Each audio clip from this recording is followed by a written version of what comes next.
So once you have your equipment, you're ready to start creating your footage and uploading it to YouTube.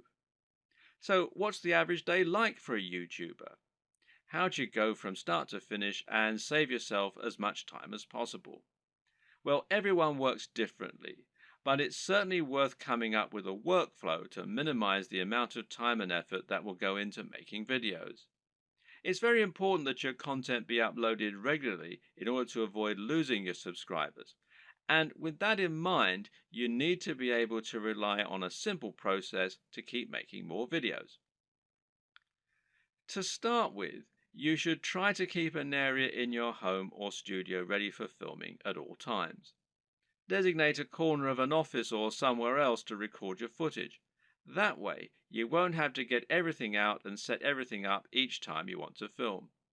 It'll be there ready for you to go right away. This also means you can create a set for yourself and a backdrop. This is very important because it will once again greatly improve your professionalism. You don't want to record footage of yourself talking in front of an untidy bedroom with clothes strewn everywhere. Nor do you want to record in an untidy office or any other part of the home that just looks like someone's house, unless, of course, your niche is about something for the home. Rather, your aim is to make a professional looking set that will help to reinforce the lifestyle that you're trying to promote. Now, this might mean that you set up an area in your home to reflect what you're trying to say about yourself, and this could be a very clean and modern looking desk setup, for example, or it could be lots of comics and film merchandise. Another option is to use a completely white background, which is achievable with your lighting equipment and a white wall or even a bedsheet pulled taut, or to print out a large canvas or poster that you can use for your backdrop. Or you can use a system called chroma key and insert a background in post-production. Whatever you eventually decide, just make sure you have everything right where you need it, and you know just where to stand, and you have somewhere to prop a script. A good tip is to write yourself something of a script before you start, but to be generally quite relaxed in the way that you stick to this script. It's fine to work from it rather than reading it out verbatim. Another tip is to break your script down into lots of smaller pages. This way you can glance at the next section, perform it, and then move on to the next part. If you have a big enough storage card, then you can record everything in one take and then subsequently edit into a video that people will want to watch. But to do this, you also need to make it as easy as possible for yourself. You can do this by moving slightly each time you perform the next page. This will not only help you to see when you got the take right when looking at the footage in the editor, you'll know that the take just before you moved was the right one, but it'll also make it much more dynamic video as you'll be moving position on the camera as you speak. This makes it easier to edit in cuts too, as when you cut, you need to either keep your position the exact same or make it purposefully very different. You can't just move slightly, as this will look like an awkward switch. Another tip is to clap at the start of each new section. Why? Because that will make it easier for you to see the audio spike in the editor. One more. When recording your footage, always leave long spaces before and after each take, and generally record much more than you think you're going to need. This will give you more to work with in editing. You should also set up your mic separately, remember, and if you're using a lapel mic, then you just need to plug in your phone and slip it in a pocket while you perform your shots. You can do this all in one take as well. Now, depending on the nature of your video, you might need to record some extra footage as well that you can use as inserts. A long video of someone talking is not normally very engaging, which is why you'll want to switch it up often with clips of other videos or with images.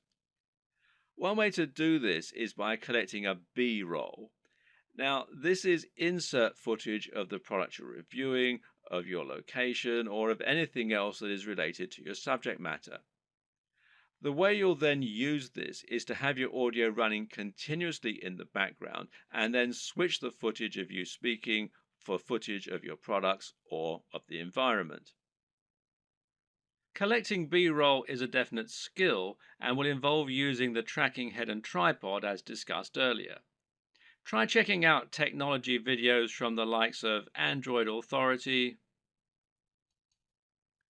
Techno Buffalo, and The Verge, amongst others, and you'll find they always include shots of phones and computers next to pens and paper, or by running water, or in the middle of grass and plants. In any case, the environment helps to showcase the beauty of the design and engineering, and it makes the shot more interesting, than just a simple shot of a phone in someone's hands. This shows off that lifestyle again, and it makes everything look attractive and desirable.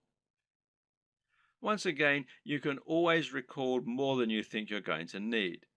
You've been surprised of just how quickly you can run out of B-roll while talking, so get as many shots as you can possibly think of. You can also use other types of insert footage. For example, you might want to use footage of yourself working out while talking about fitness, or you might want to use clips from other YouTube videos, being careful about copyright, of course.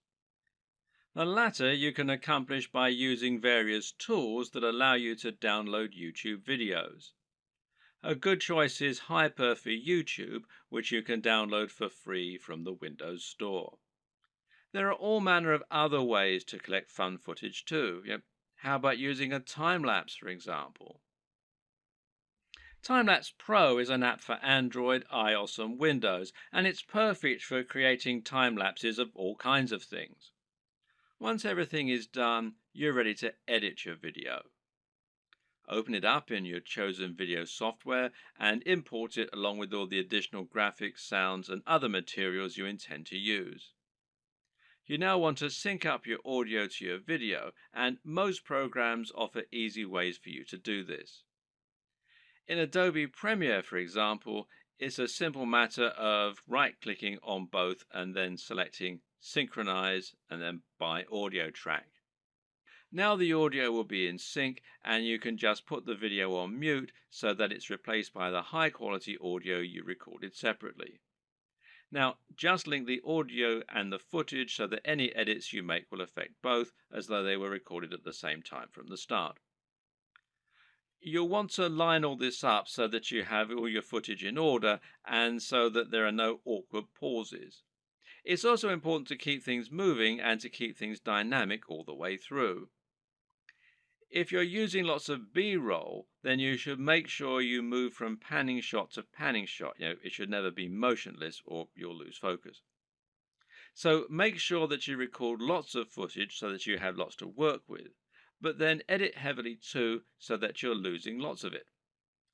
Once everything is in order and the sound is lined up, you can then start to insert your extra footage and lay this over the top, intersperse it. Normally, you'll keep the audio going continuously and just cut back your video as you do this. If you watch the aforementioned Android Authority videos, then you'll notice that they tend not to have much of themselves talking at all. They have a clip at the start and at the end, and perhaps one or two in the middle, and the rest is all B-roll.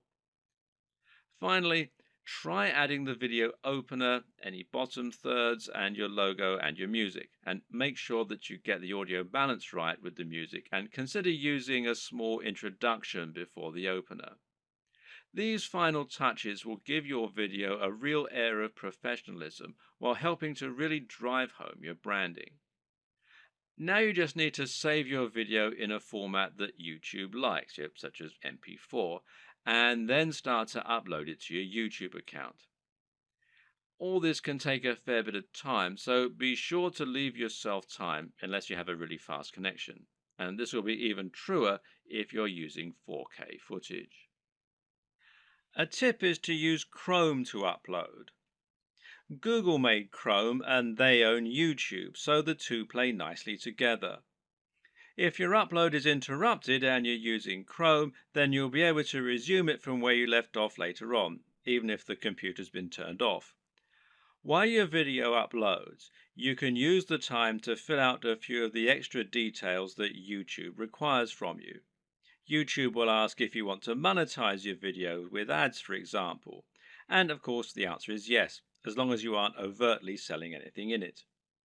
Likewise, you'll be able to write your title, your description, and your keywords. Make sure that your title is descriptive of your video while also being something that people will want to search for and something that people will be tempted to click on when they see it. We'll go into this in more detail in a subsequent video. Finally, make yourself a thumbnail to act as the image that people are going to see before they click on your video. If you don't do this, then YouTube will select a still from the video itself, and while this can work, it might not give potential viewers the right impression of what your video is all about. The right thumbnail image can make a huge difference by making your video much more appealing and impressive looking when it appears in the feed. Want to be a big sensation or just make money on the platform but don't like the sound of getting in front of the camera? Now, that might seem like something of an insurmountable problem, but the good news is that there are plenty of ways you can get around this problem and create footage for YouTube without needing to film yourself. Here are just a selection of different options for you that work very well. And one easy option is to record footage of gameplay on your favorite games. This is something that is very popular on YouTube, and of course you don't need to go in front of the camera at all for it. You can choose to include commentaries or even upload videos with no commentary. Both are popular and both are very easy to create. The best part is that there are so many popular games out there, many of which don't get much content made for them. Choose the right game and you can find its fan base, quickly exposing your channel to a huge audience. Check out ASAP Science if you want an example of a great channel that doesn't include any footage of the creators. This channel uses an animation drawn on a whiteboard with a voiceover in order to explain a number of interesting scientific concepts. It's a great channel that has a lot of subscribers, and it's something you can do yourself quite easily with the right software. Software like VideoScribe, which you can find here at videoscribe.co, will enable you to do this quite easily, and as you can see, there's a free trial at the time that I'm making this video. Another great option is to make your videos using still images and slideshows. There's no reason you need to have an actual animated footage in your videos, and if you choose the right images, you can simply record a voiceover and that will do nicely. This essentially becomes much more of a podcast than an actual video, but it works very well and a number of creators have managed to become very successful using this strategy. One of the very best examples out there is the amazing Mr. Sunday Movies. This creator makes funny videos about pop culture films. While he never goes in front of the camera, he is very well known thanks to his hilarious comments and regular uploads. Interviews also work very well in this format. A top 10 apps video, a top 10 fight scenes video, or any other top 10 can be made by stringing together footage that you have acquired without there even necessarily being any reason for you to narrate.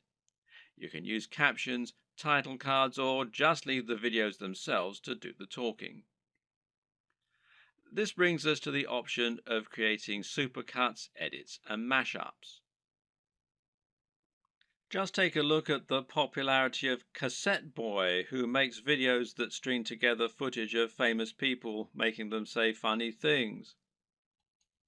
Then there's the incredibly popular Cinema Sins that cuts together mistakes in blockbuster films and then points out the mistakes they made in editing, etc. Another great example is People Are Awesome. These are simply montages of people doing incredible stunts. As long as you make sure you're okay to use the footage you choose, there's no reason that you can't make similar montages yourself. Tech tutorials in particular are very easy to make with no need to go on camera. This is because you can make them by simply using screen capture software on your computer. There are plenty of great tech tutorials that work like this, including tutorials for programming, for using certain software, or for solving computer problems. Cat videos are huge, and if you have a willing cat, then there's no reason you can't set up some funny videos yourself. Likewise, there's nothing to stop you making funny videos of dogs or other animals creating elaborate structures and knocking them down, or otherwise using objects if animals and the environment are to be the subject of your videos. One very popular YouTube channel is the Slow-Mo Guys.